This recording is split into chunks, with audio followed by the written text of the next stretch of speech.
मेरे प्यारे देशवासियों, जब किसी देश में विलुप्त हो रहे किसी पक्षी की प्रजाति को, किसी जीव जंतु को बचा लिया जाता है, तो उसकी पूरी दुनिया में चर्चा होती है।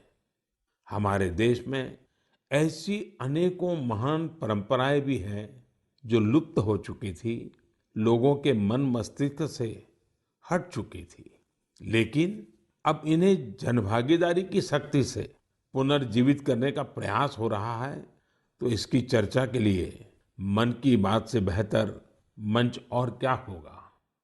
अब जो मैं आपको बताने जा रहा हूं, वो जानकर वाकई आपको बहुत प्रसन्नता होगी, विरासत पर गर्व होगा। अमेरिका में रहने वाले श्रीमान कंचन बैनर्जी ने विरासत के संरक्षण से जुड़े ऐसे ही एक अभियान की तरफ मेरा ध्यान आकर्षित किया है। मैं उनका अभिनंदन करता हूं। साथियों, पश्चिम बंगाल में हुगली जिले के बांसबेरिया में इस महीने त्रिबेनी कुंभो महोत्सव का आयोजन किया गया।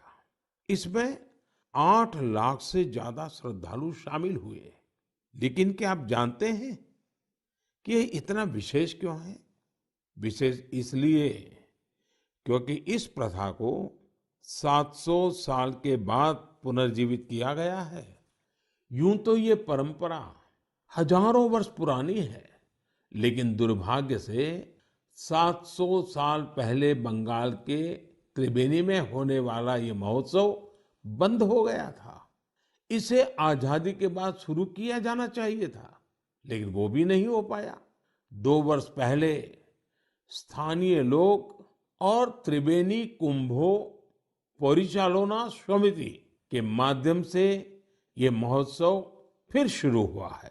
मैं इसके आयोजन से जुड़े सभी लोगों को बहुत बहुत बधाई देता हूं। आप सिर्फ एक परंपरा को ही जीवित नहीं कर रहे हैं, बल्कि आप भारत की सांस्कृतिक विरासत की भी रक्षा कर रहे हैं। साथियों, पश्चिम बंगाल में त्रिबेनी को सदियों से एक पवित्र स्थल के रूप में जाना जाता है।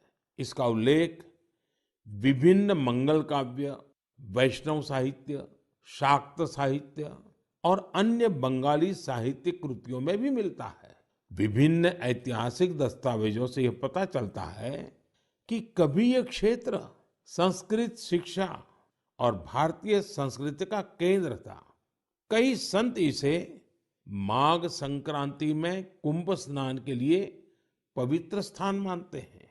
त्रिबेनी में आपको कई गंगा घाट, शिव मंदिर और टेराकोटा वास्तुकला से सजी प्राचीन इमारतें देखने को मिल जाएगी।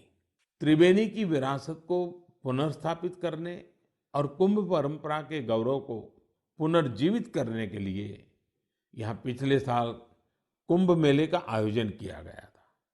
7 सदियों बाद 3 दिन के कुंभ महास्नान और मेले ने इस क्षेत्र में एक नई ऊर्जा का संचार किया है। 3 दिनों तक हर रोज होने वाली गंगा आरती, रुद्राभिषेक और यज्ञ में बड़ी संख्या में लोग शामिल हुए। इस बार हुए महोत्सव में विभिन्न आश्रम, मठ और अखाड़े भी शामिल थे।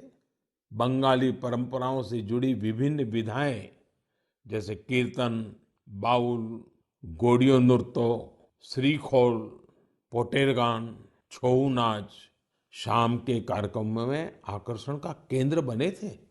हमारे युवाओं को देश के सुनहरे अतीत से जोड़ने का एक बहुत ही सराहनीय प्रयास है। भारत में ऐसी कई और प्रैक्टिसेस हैं जिन्हें रिवाइव करने की जरूरत है। मुझे आशा है कि इनके बारे में होने वाली चर्चा लोगों को इस दिशा में जरूर प्रेरित करेगी।